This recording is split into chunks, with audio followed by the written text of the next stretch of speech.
All right, how's everybody doing today? Hotep, hey, this is Michael M. Hotep. All right, everybody should be able to hear me.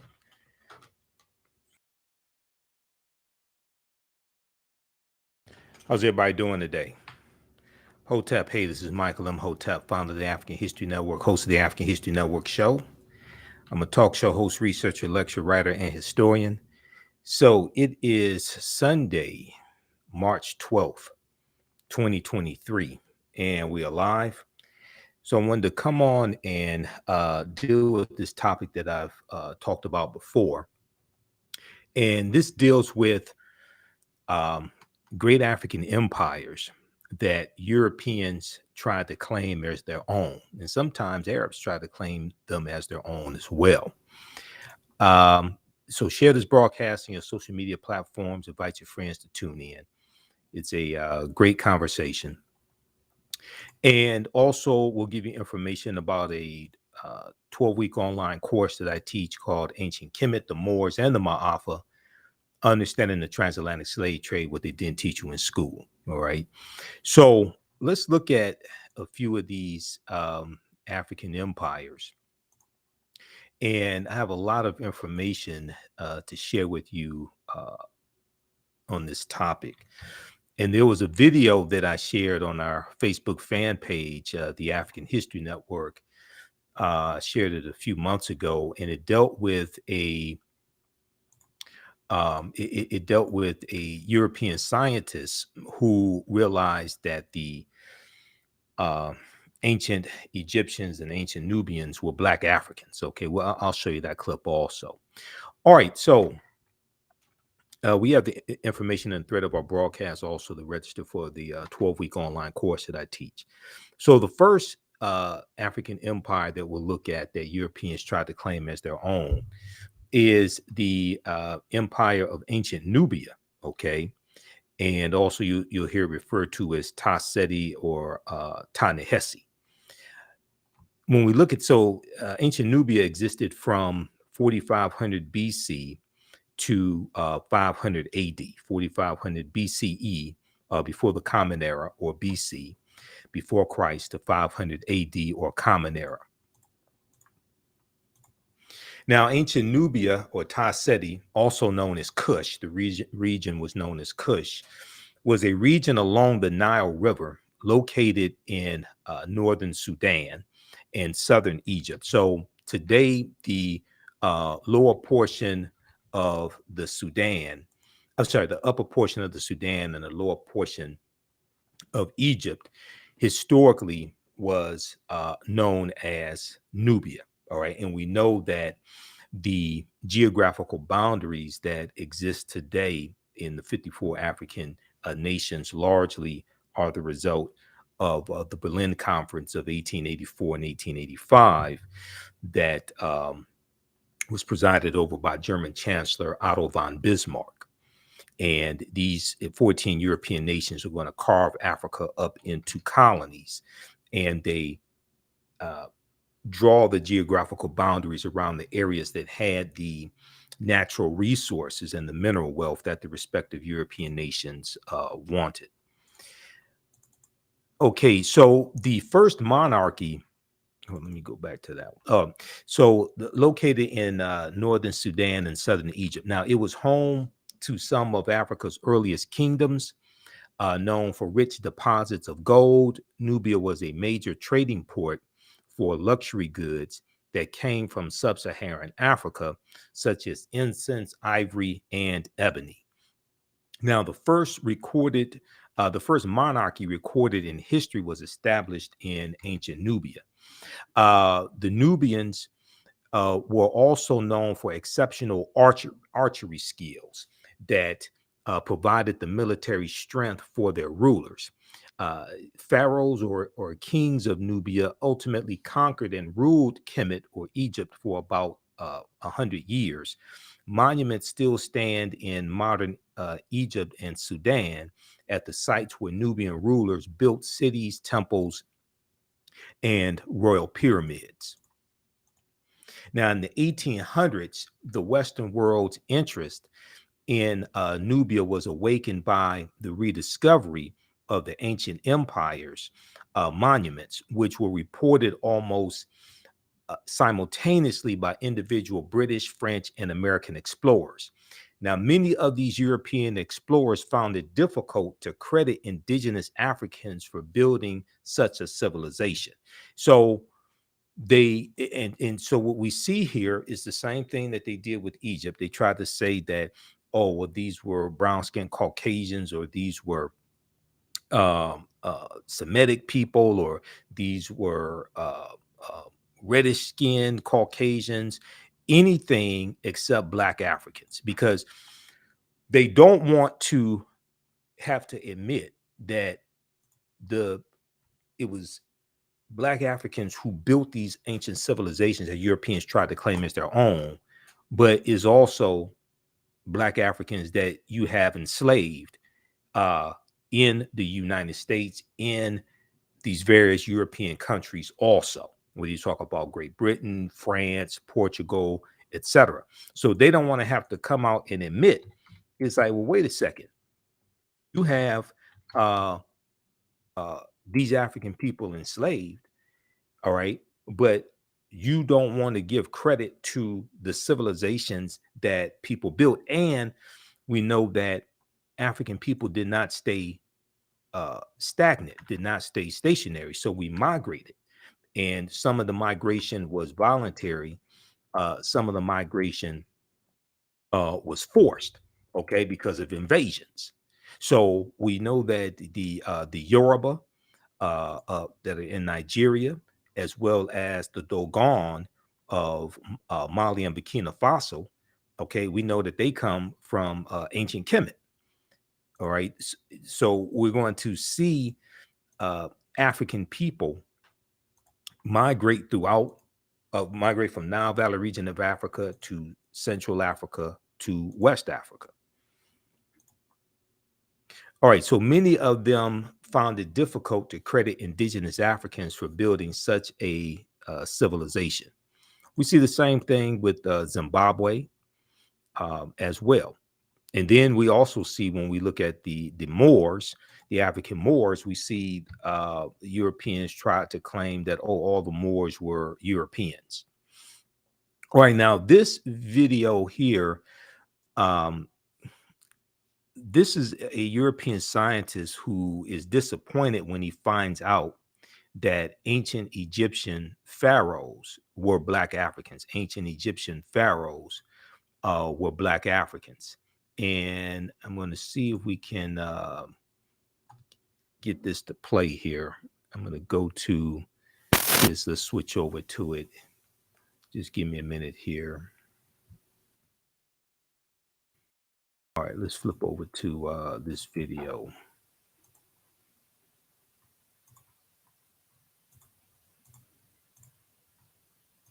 All right, let's.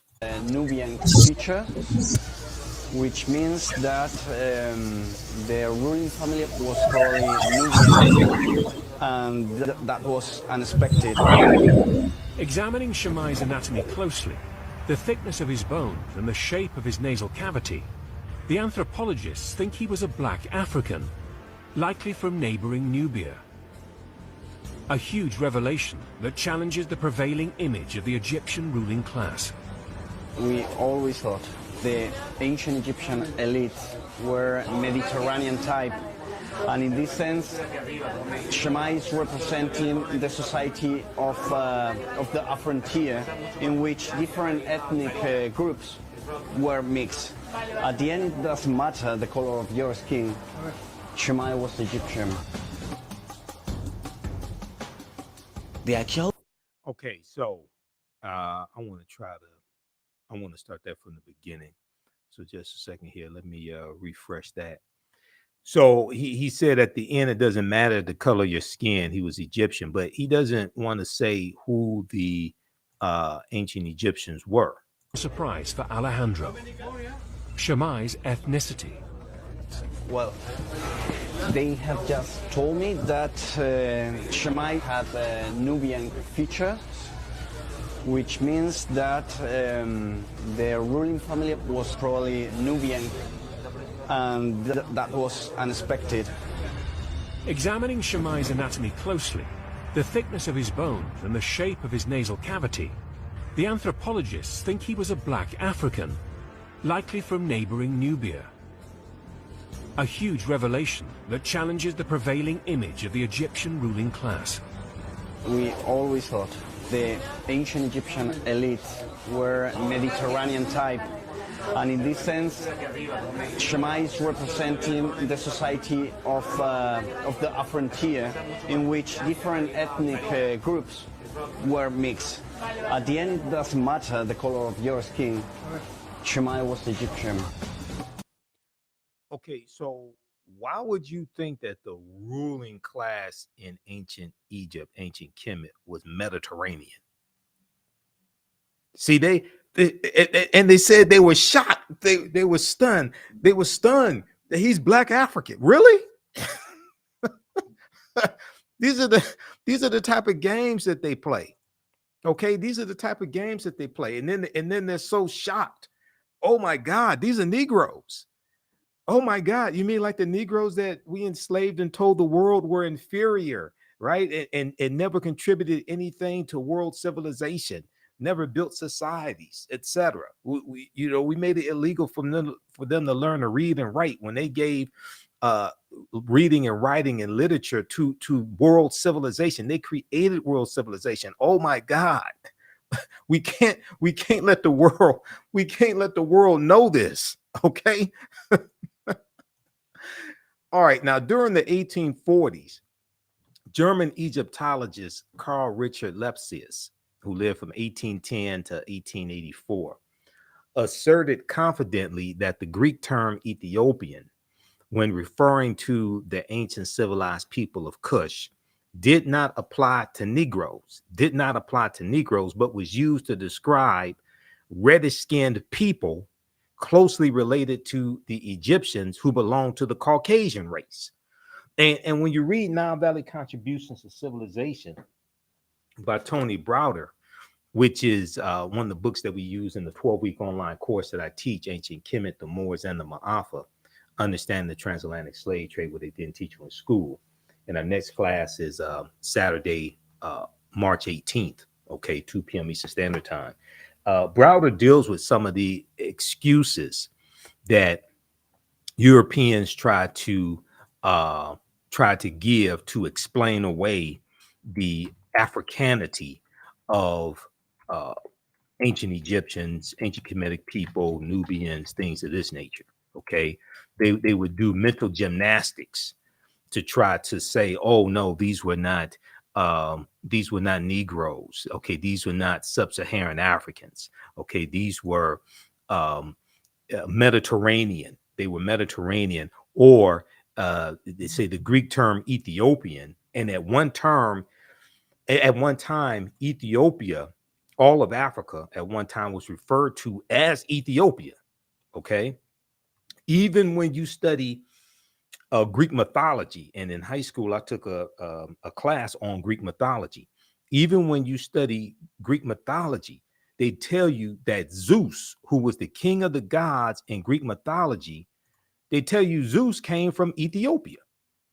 All right, so this is deep in their history, and then you look at where they get the knowledge from. When like the Greco-Roman soldiers, when they conquer ancient Kemet, they're going to learn from the ancient Egyptians, the ancient Kemetic people, and they're going to take the little bit of knowledge that they learn less than 10%. They're going to take the little bit of knowledge that they learned, they take it back to Greece and Rome, but they take it to other parts of the world. They also take it to Ireland as well. All right, let's continue. How's everybody doing? Give us a thumbs up, give us a heart, give us a like on this broadcast.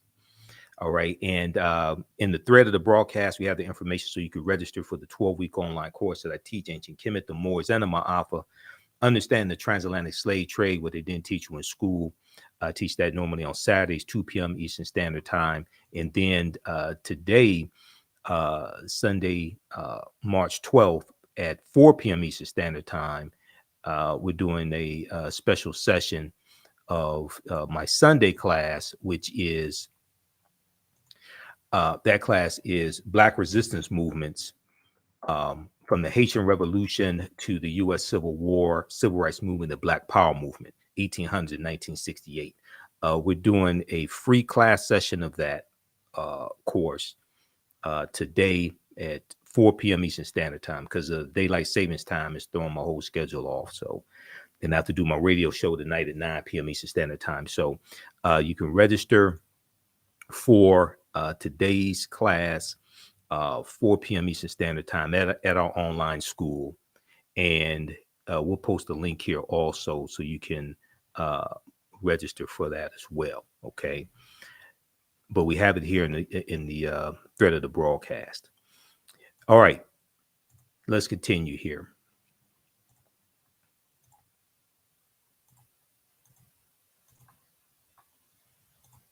Okay, so they said that during the 1840s, German Egyptologist Carl Richard Lepsius said that the Greek term Ethiopian, when referring to the ancient civilized people of Kush, did not apply to Negroes, but was used to describe reddish-skinned people closely related to the Egyptians who belonged to the Caucasian race. Was he trying to imply that Negroes were not civilized? Is that what he was trying to imply? Now, Nubia was the first recorded monarchy. Now, ancient Kemet or Egypt is the first major civilization in Africa for which records are abundant. It was not, however, Africa's first kingdom. A March 1st, 1979 New York Times front page article written by journalist Boyce Rensberger, reported, quote, evidence of the oldest recognizable monarchy in human history, preceding the rise of the earliest Egyptian kings or pharaohs or Nasubites by several generations, has been discovered in artifacts from ancient Nubia.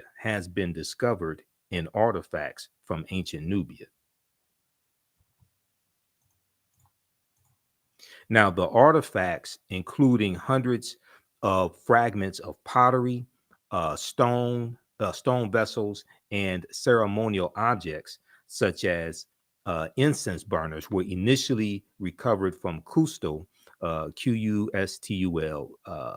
cemetery by Keith C. Seal, Seele, a professor at the University of Chicago. Okay, now what is a monarchy? Right now, a monarchy is a political system based upon the undivided sovereignty or rule of a single person. So, like a king, could be a queen as well. All right. The term applies to states in which supreme authority is vested in the monarch, and who is an individual ruler who functions as the head of state. And who achieves his or her position through heredity, usually through heredity. Most monarchies allow only male succession from father to son. Okay. For more information, check out Britannica.com. They have some good basic information on what a monarchy is. Okay. And it's listed under monarchy. Now, ancient Nubian artifacts yield evidence of earliest monarchy. This was a March 1st, 1979 New York Times article. Okay. And in the article, it says evidence of the oldest recognizable monarchy in human history, preceding the rise of the earliest Egyptian kings by several generations, has been discovered in artifacts from ancient Nubia in Africa. Until now, it had been assumed that at the time the ancient Nubian culture which existed in what is now northern Sudan and southern Egypt, had not advanced beyond a collection of scattered tribal clans and chiefdoms. The existence of rule by kings indicates a more advanced form of political organization. Okay, indicates a more advanced form of political organization in which many chiefdoms are united under a powerful and wealthier ruler. The discovery is expected to stimulate a new appraisal of the origins of civilization in Africa, raising the question of to what extent later Egyptian culture may have derived its advanced political structure from the Nubians. The various symbols of Nubian royalty that have been found are the same as those associated in latter times with Nasubites or pharaohs or Egyptian kings. So Nubia or Ta-Nehesi is the mother. Okay, Nubia or Ta-Nehesi is the mother, and the grandmother of ancient Kemet is Abyssinia or Ethiopia. All right, so all those civilizations are connected. You're dealing with Nile Valley region civilization. All right, give us a thumbs up, give us a heart, give us a like on this broadcast. Be sure to register for this 12-week online course that I teach, where we get deep into a lot of this information. It's called Ancient Kemet, the Moors, and the Ma'afa, Understanding the Transatlantic Slave Trade, what they didn't teach you in school. Our next class is, I do teach this class normally on Saturdays, 2 p.m. to 4 p.m. Eastern Standard Time. Our next class is Saturday, March 18th. 2 p.m. to 4 p.m. Eastern Standard Time. And we have the link for the class for you to register for the full 12-week online course. We have it here in the thread of the broadcast. I'll post it again as well. It's right on the homepage of our website, theafricanhistorynetwork.com, theafricanhistorynetwork.com. So we have information about our Sunday night radio show, 9 p.m. to 11 p.m. Eastern Standard Time. The African History Network show, PayPal, Cash App information. Then our 12-week online course. This is classes on sale, $80, regular $130. Next class is Saturday, March 18th. And you can register for it. We do the sessions live. All the sessions are archived and recorded, so you can go back and watch it anytime. Just click right here to register for full course. So if you missed our class on Saturday, May 11th, we had a great class Saturday, May 11th. As soon as you register, you can start watching that class, okay? And even a year from now, 2 years from now, you can go back and watch the entire course. So it doesn't, your access does not expire. On Sundays, normally 2 p.m. to 4 p.m. Eastern Standard Time, I teach Black resistance movements from the Haitian Revolution to the U.S. Civil War, U.S. Civil War, Civil Rights Movement, and Black Power Movement, 1800 to 1968. Okay, so our next class is going to be Sunday, March 12th. Special time, 4 p.m. to 6 p.m. Eastern Standard Time. We're starting later today because of daylight savings time. Okay, same structure for this class. You can register for that one as well. And today's class, we're going to give away a free class session. So we have the link here in the thread of the broadcast. You can register for the free class session, but you can also register for the full 12-week online course also. Okay, and we look at history chronologically from 1800 to 1968 to see what happened to us, what leads up to the Civil War taking place, what happens after slavery ends, what were the laws and policies put in place to put us where we are today, to understand where we need to go from here. So we deal with the U.S. Civil War, Reconstruction, 1865, 1877, Jim Crow era. We deal with the voter suppression tactics that were used in the South, Jim Crow era, World War I, World War II, Civil Rights Movement, Black Power Movement, and the Great Migration of 1915 to 1970. All right, so that is Black resistance movements. And when we look at this 1800 1968, that period of time, we highlight the Black resistance movements that were taking place during that period of time. And we know Black resistance movements is the 2023 annual theme for Black History Month. Okay, there's been an annual theme for Black History Month going back to 1928. Black resistance and Black resistance movements was the 2023 annual theme for Black History Month. Okay, so I'm going to post the we're going to post the link here so you register for today's free class session also. Let me put that here. And we'll do that at 4 p.m. Eastern Standard Time today.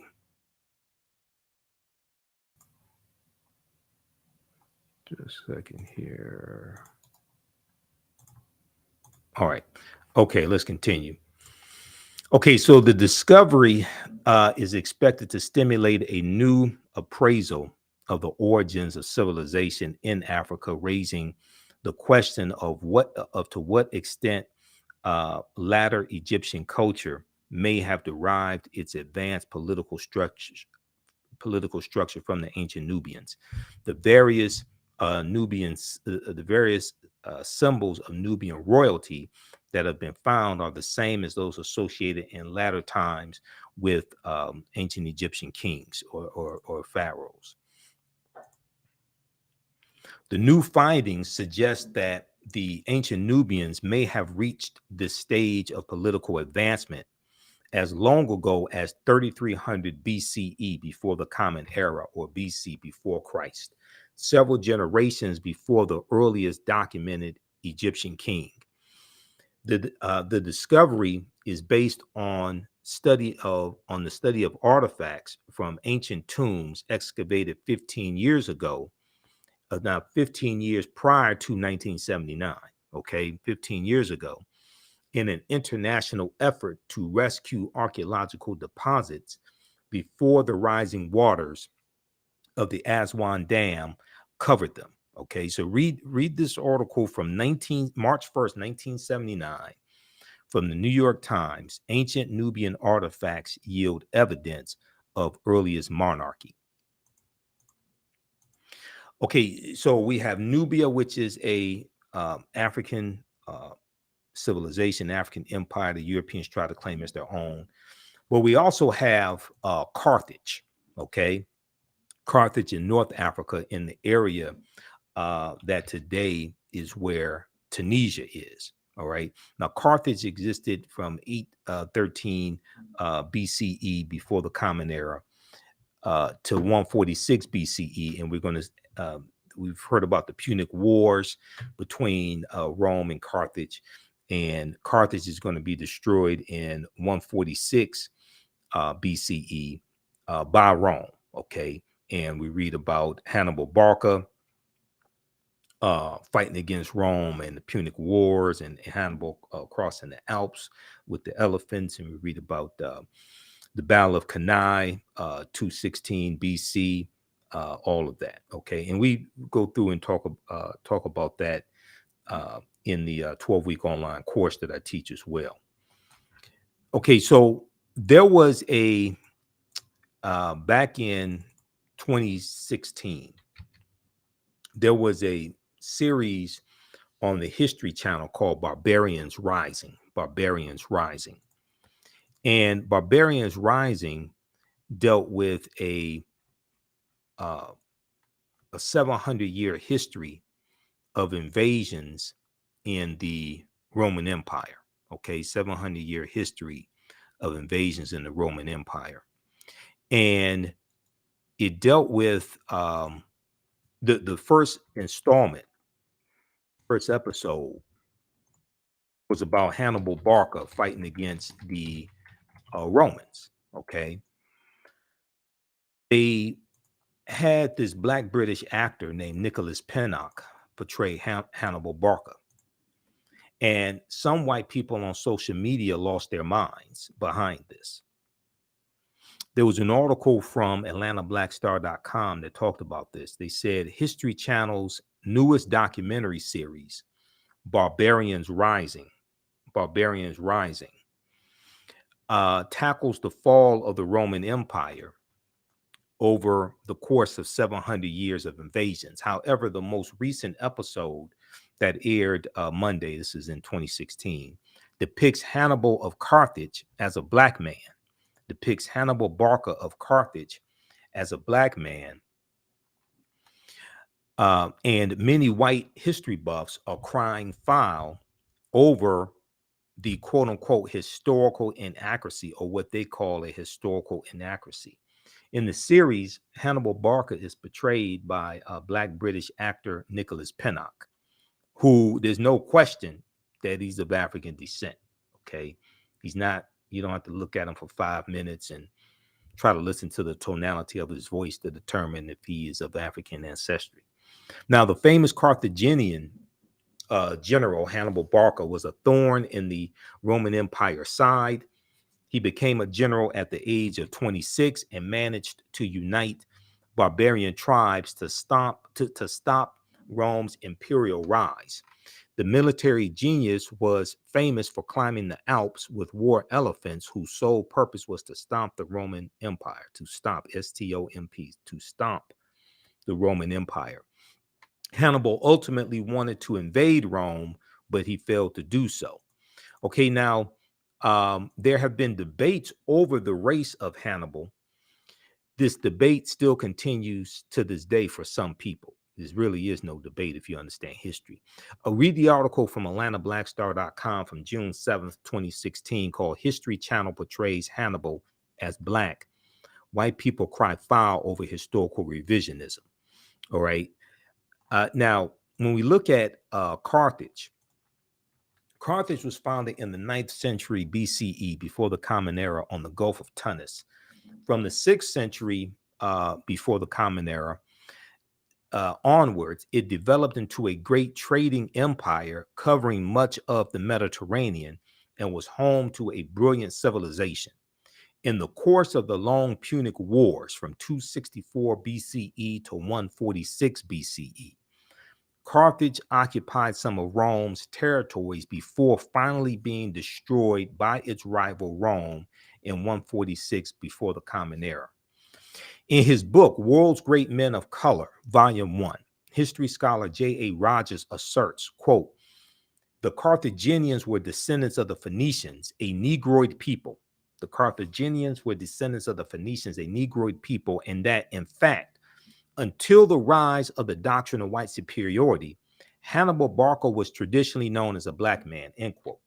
So what we're going to see as you have a rise in European powers, and Europeans are coming out of the Dark Ages as they come out of the 1200s, going to the 1300s, which is the beginning of the Renaissance period.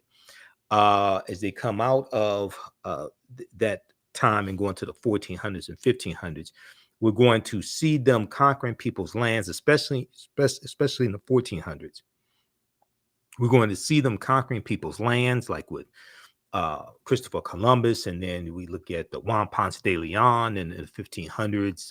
In 1513, he comes into Florida and conquers Florida on behalf of Spain. And Europeans start to enslave people, not just African people, but also Indians, Native Americans. They start to enslave them, extract mineral wealth out of those respective nations, and they start to rebuild Europe. As you have a rise in the dominance of European powers, you also have a rise in the dominance of the European phenotype. And a lot of mythological characters get reinterpreted as European that were originally African, and some historical characters, some historical personalities also get reinterpreted, and some historical people, groups of people, get reinterpreted as European that were historically African. And we're going to see this depicted in paintings. We know that Europeans were worshiping the Black Madonna and Child for hundreds of years all throughout Europe, okay?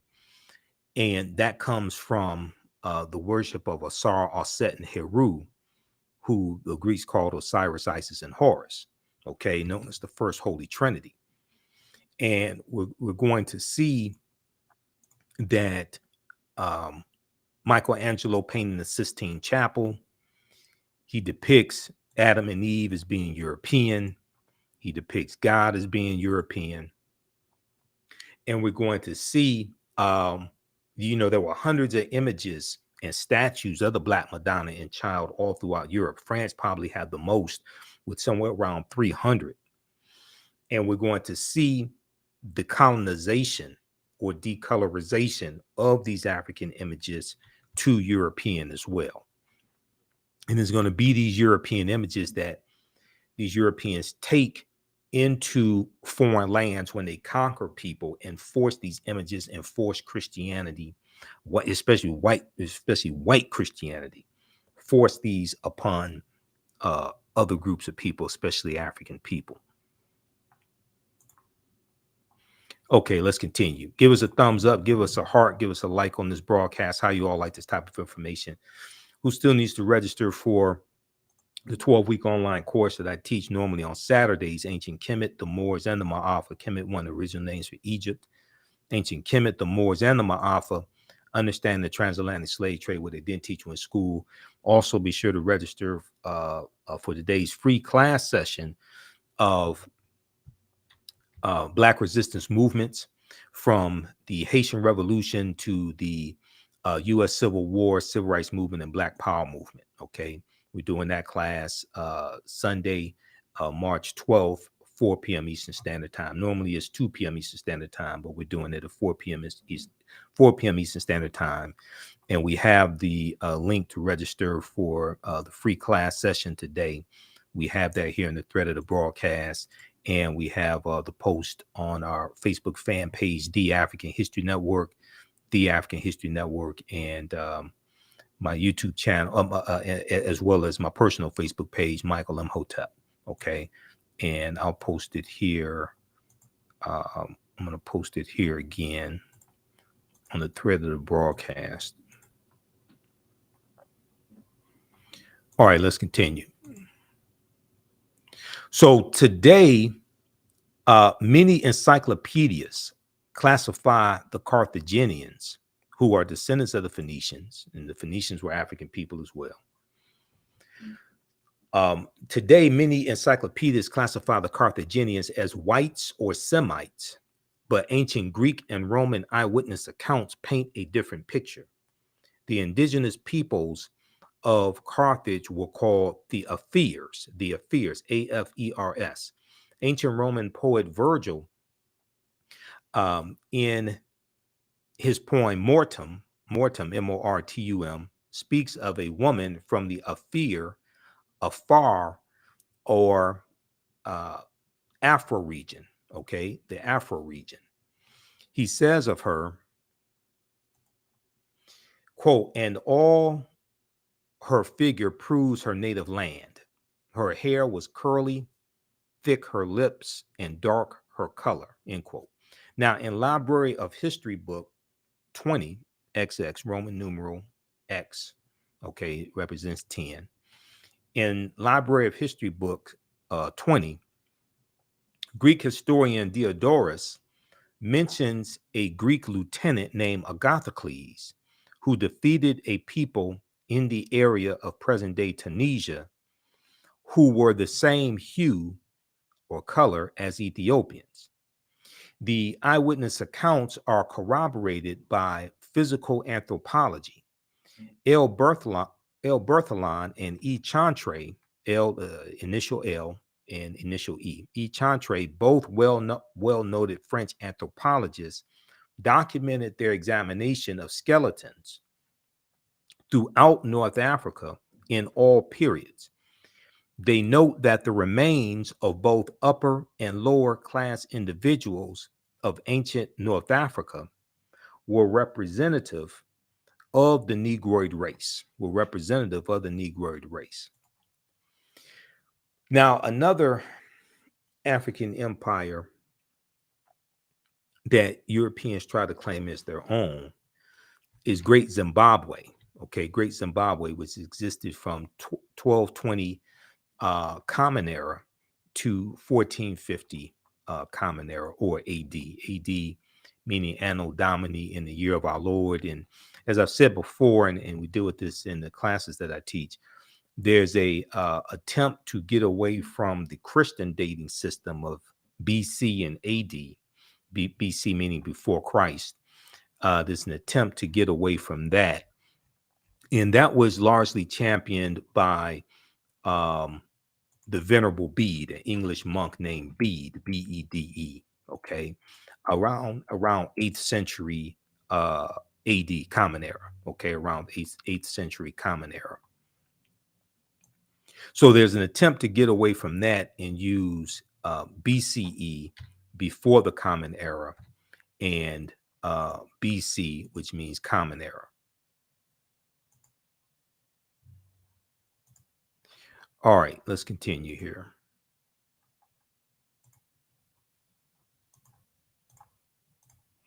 Now, the civilization of Great Zimbabwe was one of the most significant civilizations during the medieval period.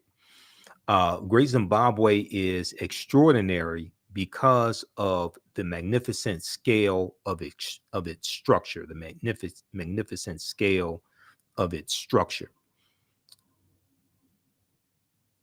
of its structures, I should say, plural.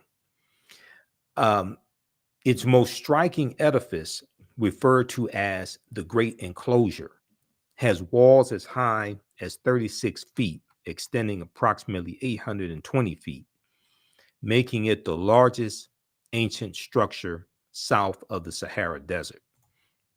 Now, in the 1800s, European explorers, imperialists, and colonizers were stunned by Great Zimbabwe's grandeur and cunning workmanship. Its grandeur and cunning workmanship. So they attributed the architecture to Portuguese travelers, Arabs, Chinese, Persians, or even biblical characters such as King Solomon and the Queen of Sheba, which is like really, really, really problematic. Okay, we're not going to go deep into that right now, but that's really problematic when you try to attribute physical structures to biblical characters. That's a huge problem there. That means like you're really desperate when you do something like that, if you know what I mean. Now, according to the Metropolitan Museum of Art, archaeological investigations conducted during the first decades of the 20th century have dismissed those attributions to the Arabs and the Chinese and the Persians and the Portuguese and things of this nature, and biblical characters, etc. According to the Metropolitan Museum of Art, archaeological investigations conducted during the first decades of the 20th century have dismissed those attributions and confirmed both the antiquity of the site and its African origins. Have confirmed both the antiquity of the site and its African origins. It was built by the ancestors of the indigenous Shona people, Shona, in the 11th century Common Era, or what the Venerable Bede called AD, long before the first Europeans ever set foot in Zimbabwe. Okay. Yet and still, this is another great African empire that Europeans tried to take the credit away from African people and give it to everybody like the Chinese and Portuguese and Arabs, etc. Okay. And when you have oppressed the people, enslaved them, and then now, and see, also with the invention of the Gutenberg printing press in about the 11th century AD, mid 11th century AD, somewhere around 1046 or so, with the invention of the Gutenberg printing press, named after Johannes Gutenberg. Now, with the Gutenberg printing press being invented, now they can mass produce manuscripts. They can mass produce books.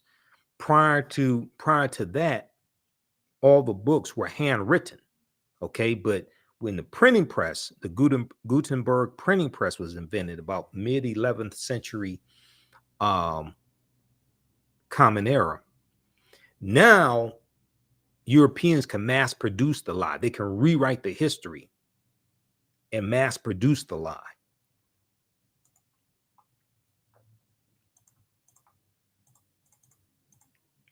Okay, so another great African empire that Europeans try to claim, steal, and claim as their own, represent to the world as their own, was Numidia.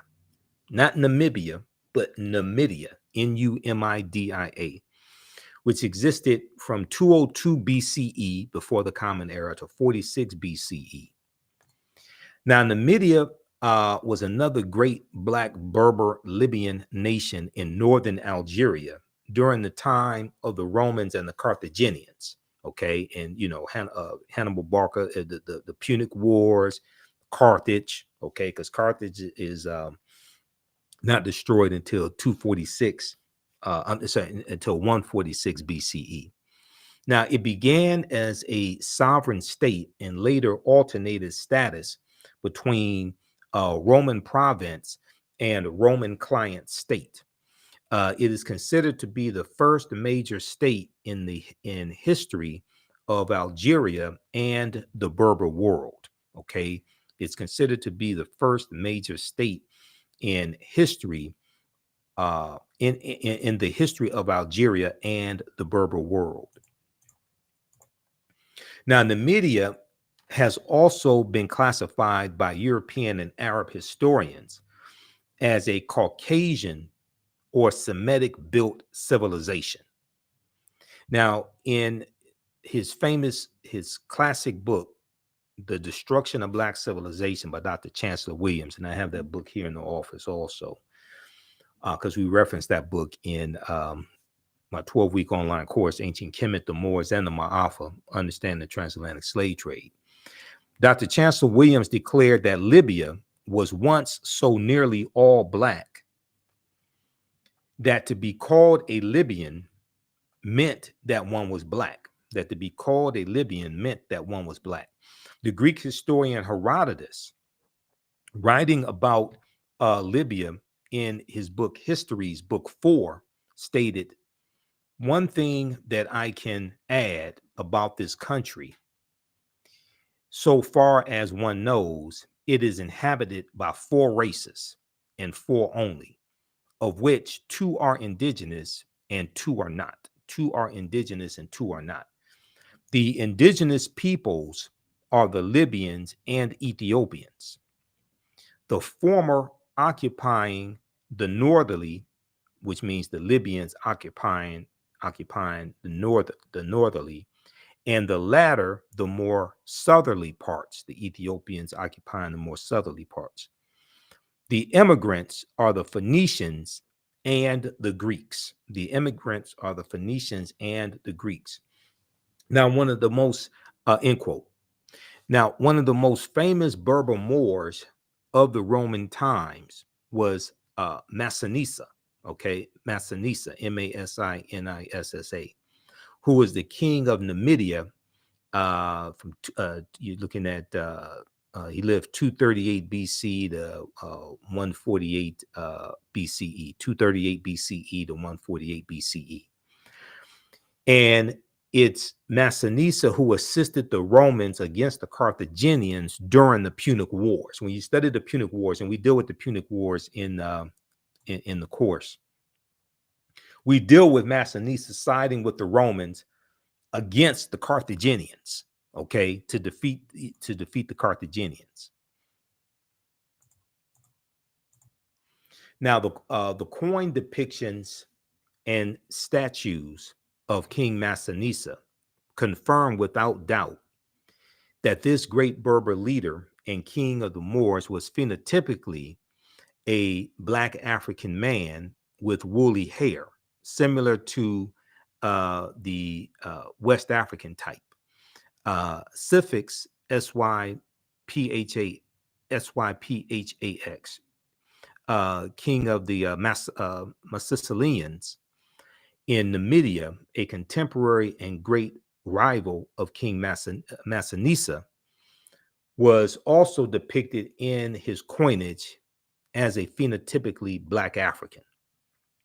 Now, this coin that you see here on the screen, front and back, this is the coin of Juba the First, Juba, who lived from 85 BCE to 46 BCE. He was king of Numidia as well. Okay. And Numidia is in present day Algeria and Tunisia in North Africa. Because once again, those geographical boundaries that we see today, those largely come from the Berlin Conference of 1884 and 1885. There's a good article dealing with the Berlin Conference. There's a good article from thoughtco.com. Okay. And let me pull this up here. This deals with the Berlin Conference to divide Africa. The Berlin Conference to divide Africa.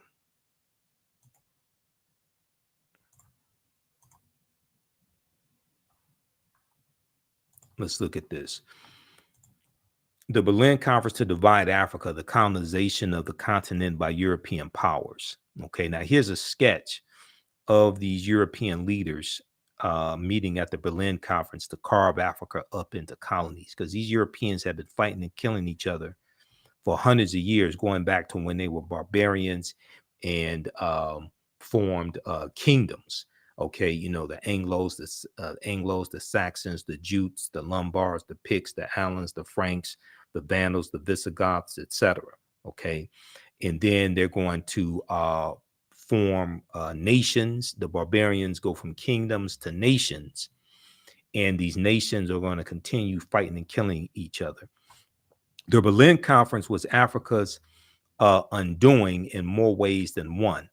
The colonial powers superimposed their domains on the African continent. By the time independence returned to Africa in 1950, in the 1950s, beginning with Ghana in 1957 under Kwame Nkrumah, the realm had acquired a legacy of political fragmentation that could neither be eliminated nor made to operate satisfactorily. Now, let's see here. What was the purpose of the Berlin Conference? In 1884, at the request of Portugal, German Chancellor Otto von Bismarck called together the major Western powers of the world to negotiate questions and end confusion over the control of Africa. To negotiate questions and end confusion over the control of Africa. Now, there were no representatives on behalf of Africa there, just so people understand. Okay, I don't want anybody to be confused. Now, Otto von Bismarck, German Chancellor Otto von Bismarck, appreciated the opportunity to expand Germany's sphere of influence over Africa and hoped to force Germany's rivals to struggle with one another for territory. At the time of the Berlin Conference, 80% of Africa remained under traditional and local control. What ultimately resulted was a hodgepodge of geometric boundaries that divided Africa into 50 irregular countries. Now we know there are 54 countries now. Irregular countries. This new map of the continent was superimposed over 1,000 indigenous cultures and regions of Africa. The new countries lacked rhyme or reason and divided coherent groups of African people and merged together disparate groups who really did not get along. Okay, and it shows the map here of Africa, and it shows the different regions that these respective European nations got. Okay, read the rest of this article from thoughtco.com. The Berlin Conference to Divide Africa. The Berlin Conference to Divide Africa. All right, let's continue here. So the last African empire that we'll discuss that Europeans lied to the world and tried to claim as their own, try to steal the credit from African people is Axum. So Axum existed from about 100 AD Common Era to 940 Common Era.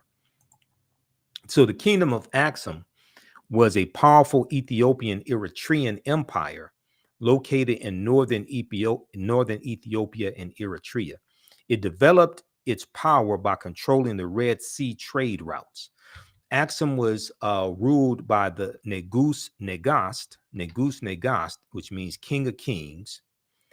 Under King Ezana, Ezana, Axum was the most powerful empire in Northeast Africa. And in 350 Common Era or AD, Axum sacked the Nubian kingdom of Meroe.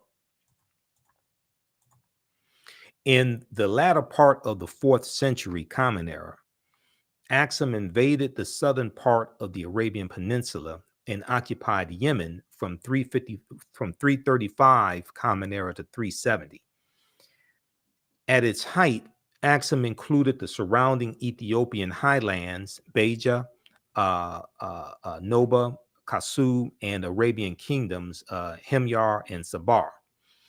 The kingdom of Axum was prosperous from 100 Common Era to 700. It was contemporary with the Roman Empire, and according to the Persian religious leader Mani, Mani, the Axumite civilization was third among the 4 greatest of the time, on par with Rome, Persia, and China. A theory about the origins of Axum was that it was founded by Semitic-speaking Sabians, Sabeans, who crossed the Red Sea from South Arabia, which is modern-day Yemen. However, scholars now agree that the Sabian influence was negligible, and the kingdom was founded by indigenous Africans. Okay.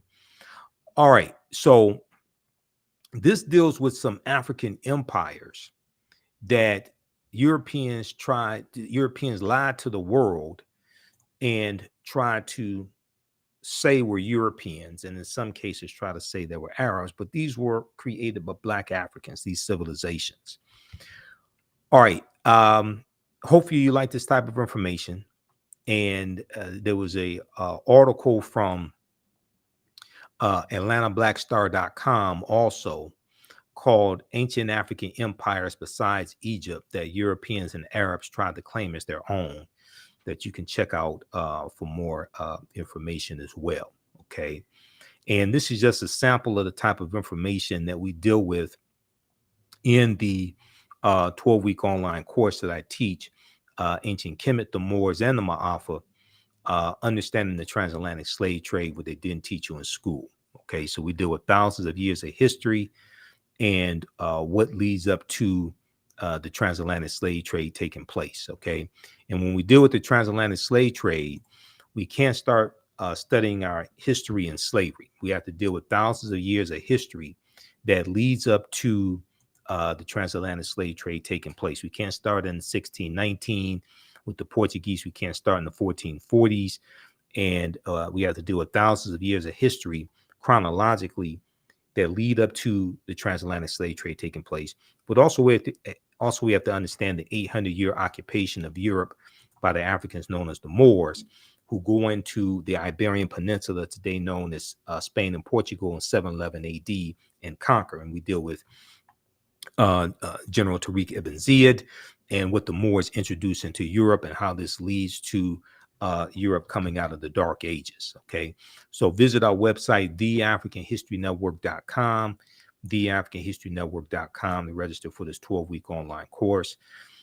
We have the information at our website as well. And the Sunday class that I teach, Black resistance movements from the Haitian Revolution to the Civil War, Civil Rights Movement, and Black Power movement. We're doing a free class session of that today, Sunday, March 12th, 4 p.m. Eastern Standard Time. So we have the link here in the thread of the broadcast, so you can register for that. We'll post it again here, and it's on our website, theafricanhistorynetwork.com. You can register for the full 12-week online course also. The class is on sale, $80. Regularly, it's regularly $130. The content is PG-13, so you can share this content with your children. These children can take the class also. But we do the sessions live. All the sessions are archived and recorded. You can go back and watch it anytime, okay? So that's a 12-week online course, Black Resistance Movements from the Haitian Revolution, the U.S. Civil War, Civil Rights Movement, and Black Power Movement, 1800 to 1968. Normally, we do that on Sundays, 2 p.m. to 4 p.m. Eastern Standard Time, but because of daylight savings time and everybody's schedule being thrown off, as well as my schedule, we're going to do that class at 4 p.m. Eastern Standard Time today. And this is the first class that I teach. We do this on Saturdays, 2 p.m. to 4 p.m. Eastern Standard Time. Ancient Kemet, the Moors, and the Ma'afa, understand the transatlantic slave trade, what they didn't teach you in school. So the next class, next live class session for that, and these are taught at our online school. This is not on Facebook or YouTube. Is Saturday, March 18th, 2 p.m. to 4 p.m. Eastern Standard Time. Click right here to register for the full course. And as soon as you register, you can watch the class that we did Saturday, March 11th. We had a great class Saturday, March 11th. We'll post a link here. And we have a bundle pack, so you can register for both classes at a discount, $120. That's a $300 value. There's 5 free lectures you're going to get that'll be in the video library. When you log into your Learn World account, there in the video library, you can watch there. So you can register here for the bundle pack of courses, get both classes for $120. And if you've taken any of my online classes in the past, if you are a returning student, what we call a returning student, email us at ahnshow@theafricanhistorynetwork.com, ahnshow@theafricanhistorynetwork.com. You get a 50% discount on the bundle pack of courses, okay? So email us there, or you can email us through the website. We'll get you registered for those. Also, you can support the African History Network, $ the AHN Show through Cash App, $ the AHN Show through Cash App, and through PayPal, paypal.me/the AHN Show. This helps us keep doing the research, stay on the air, pay some of the bills, keep broadcasting, keep doing our radio, our Sunday night radio show, the African History Network Show. This is our official Cash App account, $ the AHN Show, SHOW. When you go to it, it'll say Michael. Show my picture there. These other ones here, and there's about 5 fake African History Network Cash App accounts out there I've identified, and I'm still trying to get them shut down. I have to follow up with Cash App on this because they opened up an investigation. So that's why I put this graphic here on the homepage of our website, and with the link there, and it has the QR code also for our Cash App account. Okay, so you can just scan the QR code as well. All right, so hopefully you learned a lot today. Register for these online courses. Support the African History Network. African History Network will be on live tonight, Sunday, 9 p.m. Eastern Standard Time for the African History Network show. I have to get out of here and teach this online class today. Remember, right now, it's correct wrong behavior. It's not over till we win. Wakanda forever. We'll talk to you next time. Peace.